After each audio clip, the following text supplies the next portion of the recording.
Hello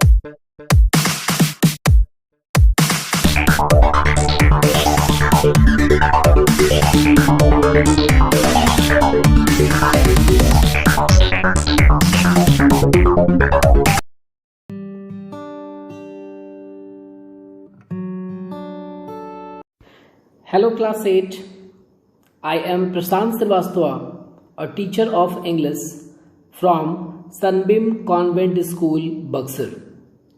My dear tots, in today's class, we will learn the very first chapter of our main course book, The Shoemaker. First of all, I start with the introduction of this chapter, and then after I will elaborate the chapter line wise line. This is the story that you have to read in this class. The story The Shoemaker, written by Charles Dickens.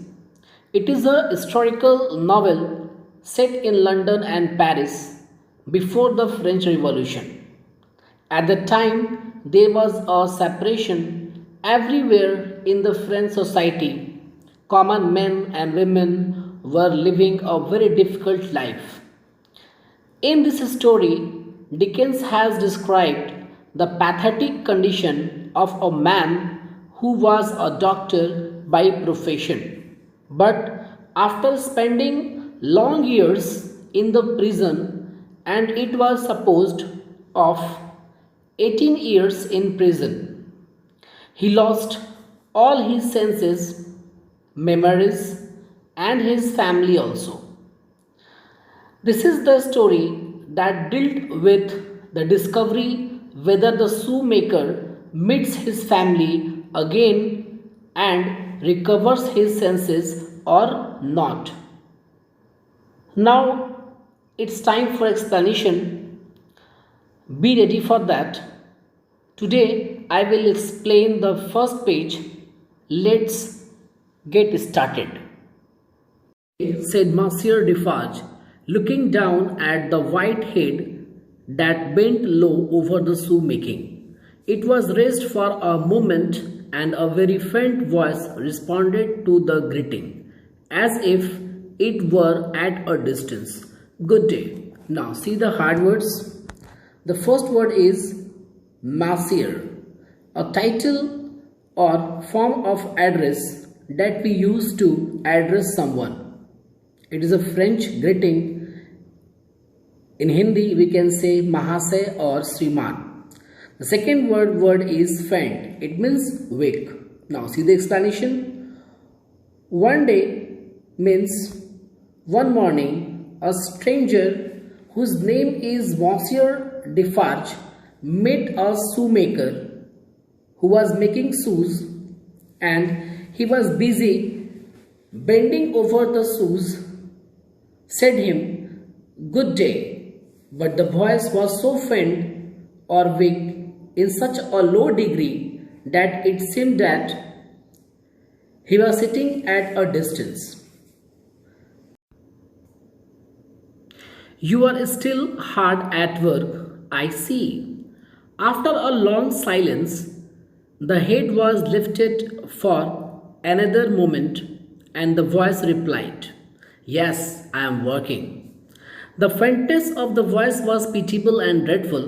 It was not the faintness of physical weakness, though confinement and heart fear no doubt had their part in it. It was the faintness of solitude and disuse. "I want," said Defarge, who had not removed his gaze from the shoemaker, "to let in a little more light here. You can bear a little more." Now see the hard words. Pitiable, it means miserable, pitiful condition. Dreadful, it means unpleasant. Confinement, the state of being forced to stay in a closed space or prison. Solitude means alone, lonely, deserted. Disuse means neglect, not in use. Gaze, to stare at, a deep look. Now, Defarge asked him a question. Defarge asked him, "Who is him here?" "The shoemaker." So the Defarge asked him a question whether he was still hard at work. The shoemaker replied in affirmative that he was working.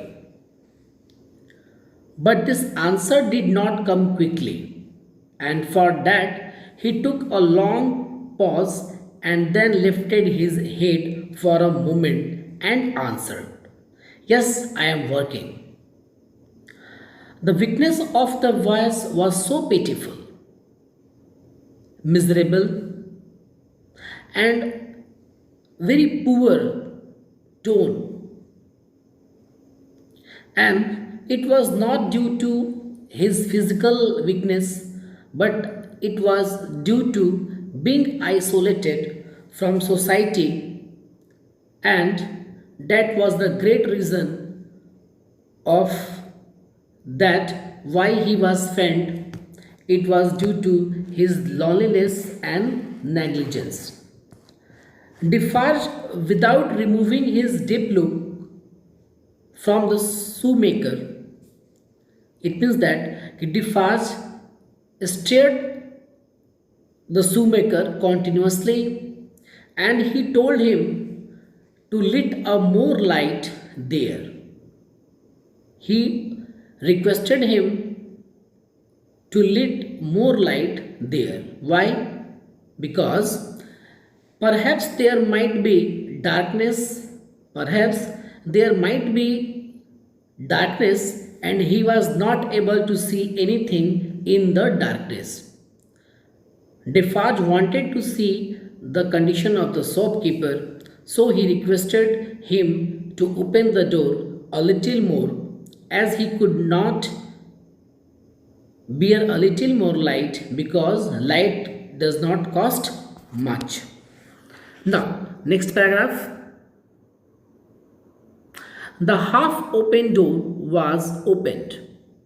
A little further, a broad ray of light fell into the garret and showed the workman with an unfurnished shoe open upon his lap, pausing in his labor.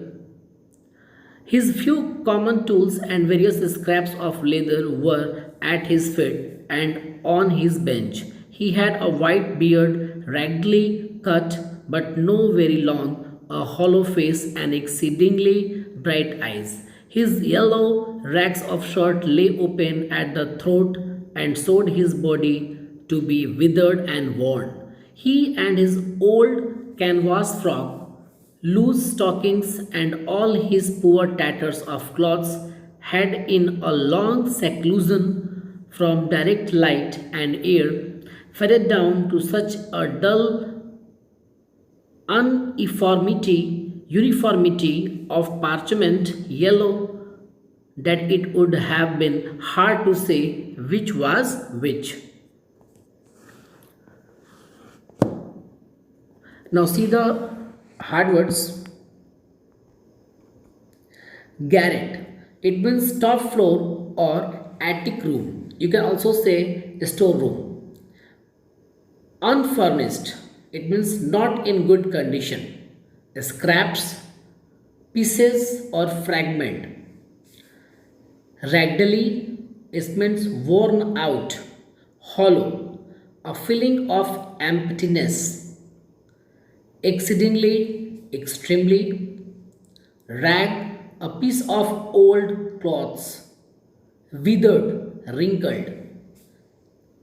Canvas, frock, clothing of poor materials. Tatters, rag, or torn pieces of cloths. Seclusion, being private and away from people. Uniformity, it means alike. Parchment, like paper for writing. The shoemaker accepted his request and he opened a little further the half open door.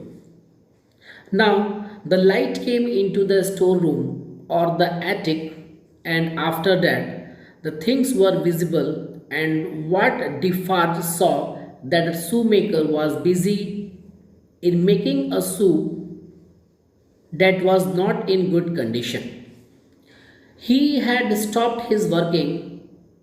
Here, the first time, Defarge saw the shoemaker clearly, and what he saw that there were tools, pieces of leather were lying near his feet and on his bench.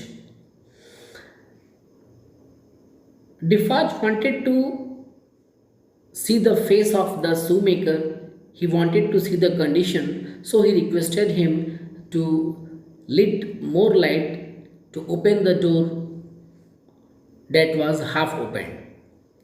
Now here was him,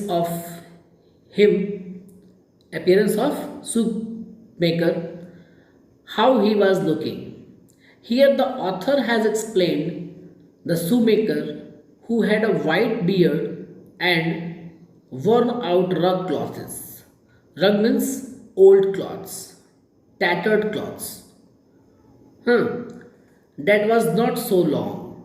What was not so long? The clothes were not so long. His face was emotionless. It means there was no feeling over his face. His face was emotionless. It means that there was no feelings surfacing over his face. But despite these things, his eyes were extremely bright. The narrator says that in spite of all these things, that means his tattered clothes, uh, wrinkled eyes, he has extremely bright light in his eyes. Further, the narrator explains that the shoemaker had not a good shirt and his shirt was torn into pieces. His throat was open, which was showing wrinkles on his body, and he was looking very tired. So, these all things, canvas frock, poor tatters, cloths, loose stockings, stocking means socks, you can say, that we wear under the shoes. Everything had been away from light and air. That's why everything had been faded down to such a like, and it was looking like a parchment. So it was difficult to say. It means that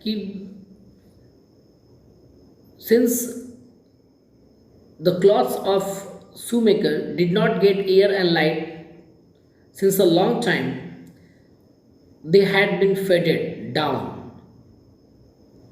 and it was looking like a parchment. So it was difficult to say or to differentiate between two things, what is what. Now, the last paragraph of this page, the shoemaker never looked at the figure before him without first looking down on the side of himself, then on that, as if he had lost the habit of associating place, his sound, her. He never spoke without first wandering in his manner and forgetting to speak. Now see the hard words. Associating means helping. Now the writer says that the shoemaker was so absorbed in his own thoughts that he was not associating with the society, with place, with sound for a long time. That means he had not been in familiar with the society, with the place, with the sound for a long time because he was being isolated. He did not utter a word and he forgot to speak anything because he had been living his life away from the society. and not attached with it. He was not marking that there was a man before him standing there. He was so absorbed in his work that he did not mark that there was a man before him standing there. I hope you understand this chapter. This is the story of the first page, and in next video very soon I will upload and we will continue the story. Till bye bye. Have a good day.